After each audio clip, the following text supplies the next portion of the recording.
இந்த சமூகமானது பெண்களை ஒரு புறம் வானளவுக்கு உயர்த்தியும் பேசுகிறது, பாதாளத்தில் தாழ்த்தியும் விடுகிறது. பெண்கள் அவர்களுக்கு கொடுக்க வேண்டிய உரிமைகள் அப்படின்னு வீட்டு வாசப்படிக்கு வெளியே ரொம்ப நல்லா பேசுறவங்க, வீட்டுக்குள்ள வந்தா அந்த பெண்ணுக்கு இந்த உரிமையெல்லாம் கொடுக்கணுமா அப்படின்னு யோசிக்கிற மனசு கூட வரமாட்டது. அன்பார்ந்த சகோதர சகோதரிகளே, அஸ்ஸலாமு அலைக்கும் வரஹ்மத்துல்லாஹி வபரகாத்துஹு. பெண்களுடைய நிலை அன்றும் இன்றும் எப்படி இருந்துச்சு, இஸ்லாம் பெண்களுக்கு கொடுக்கக்கூடிய உரிமைகள் என்ன அப்படின்றத பார்க்கலாம். இந்த உலகம் தோன்றியதிலிருந்து பழமையான பண்பாடுகள் நாடுகளை கூட நம்ம பார்த்துட்டு இருக்கோம். சில நாடுகள் பண்பாடுகள்ல பெண்களுடைய நிலை எப்படி இருந்துச்சு? முதலில் கிரேக்க ரோமானிய பண்பாடுகள். அறிவியல், விஞ்ஞானம், சட்டத்துல எல்லாம் இந்த உலகத்திற்கே முன்னோடியாக விளங்குவது கிரேக்க ரோமானிய பண்பாடுகள். அந்த பண்பாடுலயே வந்துட்டு ஆண்களுக்கு மட்டும்தான் சட்டம் அடிப்படையிலான உரிமைகள் கொடுக்கப்பட்டது. அதாவது ஒரு சொத்தை வாங்கவோ அல்லது விற்கவோ, அந்த சொத்தில் ஏதாவது மாற்றம் உண்டாக்கவோ அந்த உரிமைகள் அனைத்துமே பெண்களுக்கு கொடுக்கப்படவே இல்லை. ஒரு பெண் விபச்சாரத்தில் ஈடுபட்டாலோ இல்ல திருட்டில் ஈடுபட்டாலோ அந்த பெண்ணை தண்டிக்கும் உரிமை கணவனுக்கு கொடுக்கப்பட்டது. ஒரு பெண் ஊனமுற்ற குழந்தையை பெற்றாலோ இல்லனா ஒரு பெண் குழந்தையவே பெற்றாலோ அந்த குழந்தைகளை கொன்றுவிடும் உரிமையை கூட சட்டம் ஆண்களுக்கு வழங்கியது. இது அனைத்தையுமே சீசர் அண்ட் கிரைஸ்ட் அப்படின்ற புத்தகத்துல வில் டியூரண்ட் என்னும் எழுத்தாளர் பதிவு செய்துள்ளார். அதே பண்பாட்டில் பண்டோரா என்னும் ஒரு பெண் தேவதை இந்த உலகத்தில் மனிதர்களுக்கு நடக்கும் கேடுகள் எல்லாத்திற்கும் அவள்தான் காரணம் அப்படின்னு நம்பினாங்க. அடுத்ததாக பார்த்தோம்னா அரேபியா. இஸ்லாம் பரவுவதற்கு முன்பாகவே அரேபியாவில் பெண் குழந்தைகள் பிறந்தால் அந்த குழந்தைகளை உயிரோடு புதைச்சாங்க. அத ஒரு கருணைமிக்க செயலாகவும் புனிதமிக்க செயலாகவும் கருதினாங்க. ஏன்னா அவர்கள் வறுமைக்கும் சிறுமைக்கும் ரொம்பவே பயந்தாங்க. அப்படி பார்க்கப்பட்ட ஒரு பெண் அவள் ஒரு வியாபார பொருளாக சந்தையிலும் பார்க்கப்பட்டால் வளர்ந்த பின்பு ஒரு பெண்ணுக்கு பல ஆடவர்கள் கணவர்களாக மணந்தும் கொண்டார்கள். இப்படிப்பட்ட ஒரு வியாபார பொருளா பார்த்த ஒரு பெண்ணுக்கு வாரிசுரிமையோ சொத்துரிமை கூட வழங்கப்படல. அடுத்ததாக பார்த்தோம்னா யூத மதம். யூத சமூகத்தில் ஒரு ஆண் குழந்தை பிறந்து பருவம் அடைந்தால் அதை ரொம்ப விமர்சையாக கொண்டாடினார்கள். ஆனால் ஒரு பெண்ணுக்கு இரண்டாம் திருமணம் செய்து கொள்ளும் உரிமை கூட கொடுக்கப்படவில்லை. ஆச்சாரமான யூதர்கள் அவங்களோட இறைவனிடத்தில் நல்லவேளை நான் ஒரு பெண்ணாக படைக்கப்படவில்லை அப்படின்னு சொல்லுவாங்களாம். கிறிஸ்தவ மதத்தை பொறுத்தவரை இந்த உலகத்தில் படைக்கப்பட்ட முதல் மனிதன் ஆதாம். அவர்கள் தடை செய்யப்பட்ட ஒரு மரத்தின் கனியை சாப்பிட்டதற்கான காரணம் ஒரு பெண் தான் அப்படின்ற ஒரு காரணத்தினால், அதனால்தான் பெண்களுக்கு உலகத்துல பிரசவ வேதனை ஏற்படுது. ஏனால் அந்த பெண் வந்துட்டு சபிக்கப்பட்டவள் அப்படின்றத நம்புறாங்க. இது ஆதி ஆகாமத்துல 9:16 வசனத்துல பதிவு செய்யப்பட்டுள்ளது. அடுத்ததாக பார்த்தோம் அப்படின்னு சொன்னா 2 நாடுகளை பற்றி பார்க்கலாம். முதலில் இங்கிலாந்து. இங்கிலாந்து பொறுத்த வரைக்கும் மிக மிக வளர்ச்சி அடைந்த ஒரு நாடு. ஆனால் அந்த நாட்டுடைய பெண்களுக்கு திருமணத்திற்கு முன்பு வரை கொடுக்கப்பட்ட உரிமைகள் அனைத்துமே திருமணத்திற்கு அப்புறமாக பறிக்கப்பட்டது. சொத்து சம்பந்தமாக எந்த ஒரு உரிமையுமே கொடுக்கப்படவே இல்லை. அது சம்பந்தமா ஒரு வழக்கு தொடரக்கூட எந்த உரிமையும் கொடுக்கப்படவில்லை. முதல் விஷயம். இரண்டாவது, கிபி 1840 ஒரு வழக்குடைய தீர்ப்பை பார்க்கலாம். ஒரு மனைவி கள்ளக்காதலனுடன் சென்று விடாமல் இருப்பதற்காக அந்த மனைவியை காலவரையின்றி அவள் சுதந்திரத்தை பறிக்க வீட்டிற்குள்ளேயே அடைத்து வைப்பதற்கான உரிமையை சட்டமே வழங்கியது. இதை V.S. டெக்கர்ட் என்பவர் The Women's Movement, Political, Socio-Economic and Psychological Issues, University of California, 1983 பதிவு செய்துள்ளார்.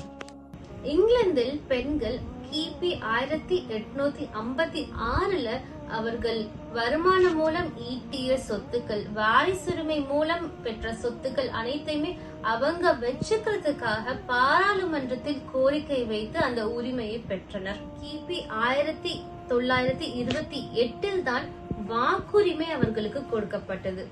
1975 தான் ஆண்களுக்கு நிகரான சம்பளமும் பெண்களுக்கு இங்கிலாந்தில் கொடுக்கப்பட்டது. இறுதியாக பார்க்க போற நாடு நம் நாடு இந்தியா. மனுஸ்மிருதியில பெண்களுடைய நிலை, பெண்களுக்கு கொடுக்கப்பட்ட கட்டளைகளை பற்றி பார்ப்போம். ஒரு பெண் எந்த ஒரு பருவத்தில் இருந்தாலும் அவளுடைய சொந்த வீட்டுல கூட தன்னிச்சைப்படி நடந்து கொள்ளக்கூடாது. அவளுடைய கணவன் எவ்வளவு இழி நடத்தையோடு இருந்தாலும், நற்குணங்கள் இல்லாமல் இருந்தால் கூட அந்த பெண் அவனை தெய்வமாக மதிக்க வேண்டும். மூன்றாவது, ஒரு விதவை பெண் காய், கனி, கிழங்கு வகைகளை தவிர வேற எதையுமே சாப்பிடக்கூடாது. வேறொரு ஆணுடைய பெயரை கூட நாவால் சொல்லிவிடக் கூடாது. அடுத்து, ஒரு பெண்ணுக்கு மறுமணம் கூடவே கூடாது. ஆனால் ஆணுக்கு மறுமணம் என்பது ஒரு தேவையாக பார்க்கப்பட்டது.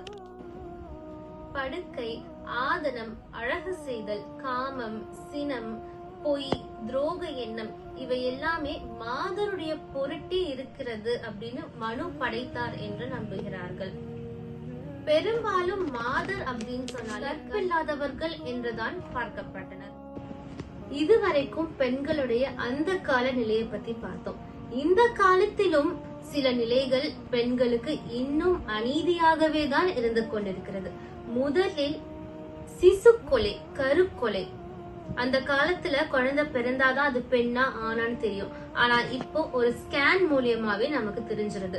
அது பெண் குழந்தையாக இருந்தால் உடனே அந்த குழந்தையை சிசுவிலே, வயிற்றிலேயே இருக்கும் போதே கொன்று விடுகிறார்கள். வேர்ல்ட் டெவலப்மெண்ட் ரிப்போர்ட் ஆஃப் 2012 என்ன சொல்லுது அப்படின்னு சொன்னா, சீனாவுக்கு அடுத்தபடியாக இந்தியால தான் மிஸ்ஸிங் கேர்ள்ஸ் அட் பர்த், அதாவது பிறந்த பெண் குழந்தைகள் காணாமல் போகும் எண்ணிக்கை மிக அதிகமாக உள்ளதுன்னு சொல்லுது. இரண்டாவதாக பார்த்தோம் அப்படின்னு சொன்னா, பாரபட்சமாக நடத்தல். ஒருவேளை அந்த ஒரு பெண் குழந்தை சிசுவில் தப்பித்து விட்டால், பிறந்து வளரும் போது உடுத்த உடை, உண்ண உணவு, கல்வி, இடம் இது எல்லாத்துலயுமே வந்துட்டு ஆண்களுக்கு கிடைப்பதுல ஒரு சரி பாதி கூட பெண் குழந்தைகளுக்கு கண்டிப்பாக கிடைப்பது கிடையாது. மூன்றாவதாக திணிக்கப்படும் திருமணங்கள். ஒரு திருமணம் அப்படின்னு சொன்னா பெண்ணுடைய சம்மதம், ஆணுடைய சம்மதம் கண்டிப்பாக தேவை. ஆனால் இன்றளவும் கூட பல பெண்களுக்கு திணிக்கப்படும் திருமணங்கள் தான் நடந்துட்டு இருக்கு. நான்காவது, வரதட்சணை.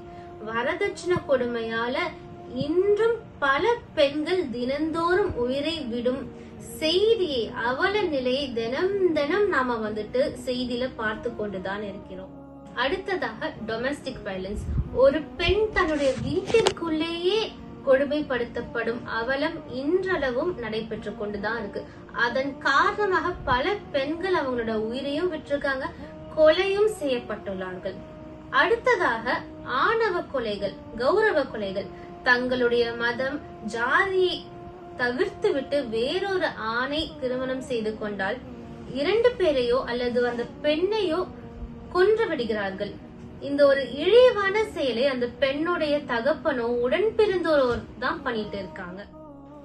அடுத்ததாக காதலில் ஏமாறும் பெண்கள். இன்றளவு வந்துட்டு பார்த்தோம் அப்படின்னு சொன்னா எல்லாரு கையிலயும் போன் இருக்கு. அந்த போன்ல வகை வகையான ஆப்ஸ் இருக்கு.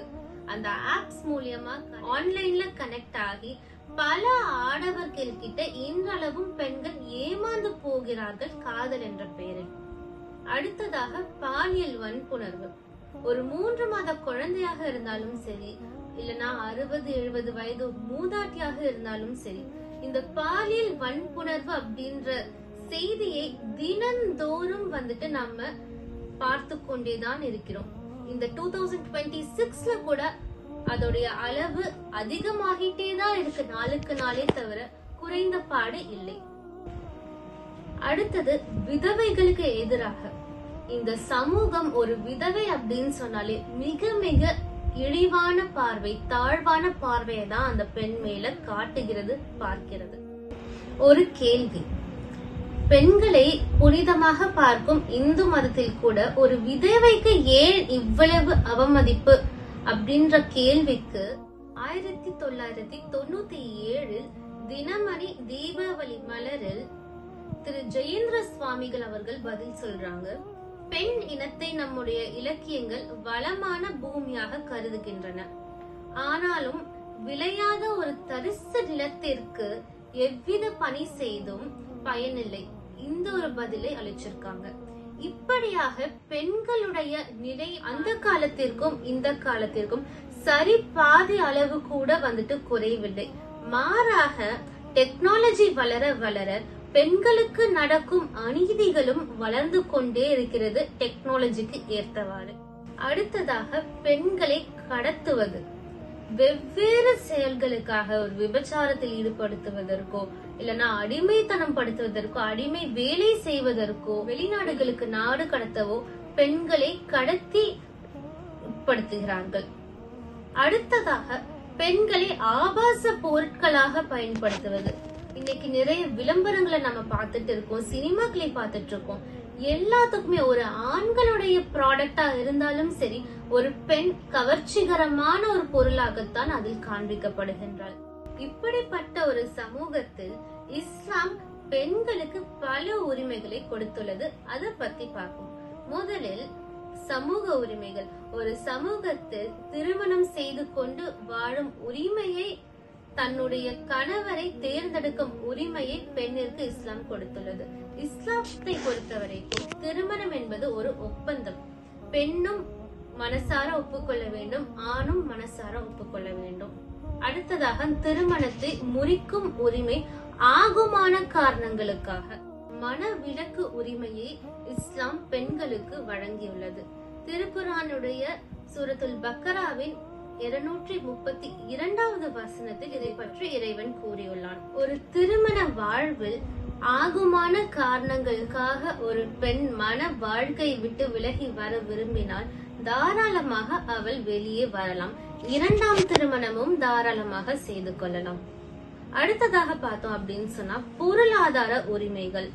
ஒரு பெண் பிசினஸ் பண்ணலாம், வேலைக்கு போகலாம், வருமானம் ஈட்டலாம், சம்பாதிக்கலாம், சொத்துக்களை வாங்கலாம், விற்கலாம், அந்த சொத்துக்களை அவளே மேனேஜ் கூட பண்ணிக்கலாம். அரசியலில் பங்கேற்கும் உரிமையை கூட இஸ்லாம் பெண்களுக்கு வழங்கியுள்ளது. போர்க்களத்தில் பங்கேற்கும் உரிமை. ஸல்லல்லாஹு அலைஹி வஸல்லம் அவர்களுடைய காலத்தில் நிறைய போர்கள் நடந்துச்சு. அது எல்லாத்துலயுமே பெண்களும் ஈடுபட்டார்கள். போர்க்களத்தில் பெண்கள் ஆண்களுக்கு மருத்துவ உதவி செஞ்சிருக்காங்க, அம்புகளை எய்தி இருக்காங்க. இப்படியாக பெண்கள் போர்க்களத்திலும் பங்கேற்றார்கள். அடுத்ததாக பார்த்தோம் அப்படின்னு சொன்னா ஆன்மீக உரிமை. பெண்களுக்கு பள்ளிவாசலுக்குள் செல்லும் அனுமதி உள்ளது, அதை இஸ்லாம் கொடுத்துள்ளது. கல்வி உரிமை. இஸ்லாத்தை பொறுத்தவரையில் கல்வி கற்பது ஒரு முஸ்லிமுடைய கட்டாய கடமை. பெண்கள் கட்டாயம் கல்வி கற்க வேண்டும் என்பதை இஸ்லாம் மிக மிக வலியுறுத்துகிறது. இறுதியாக பெண்களுக்கு சாட்சி கூறும் உரிமையும் கொடுக்கப்பட்டது. அந்த காலத்தில் குர்ஆன் இறங்கி 1400 வருடங்கள் ஆகிவிட்டது. அப்போதே பெண்களுக்கு சாட்சி கூறும் உரிமையை இஸ்லாம் கொடுத்தது. இப்படியாக சமூகத்தில் சரிபாதியாக இருக்கும் ஒரு இனத்தை ஒதுக்கி வைத்துவிட்டு ஒரு சமூகம் என்றைக்குமே முன்னேற முடியாது. பெண்களை அற்பமான கண்களால் பார்க்கும் பார்வையை தவிர்க்க வேண்டும். பெண்மையை தழுவுவோம், கண்ணியத்துடன் உயர்வோம்.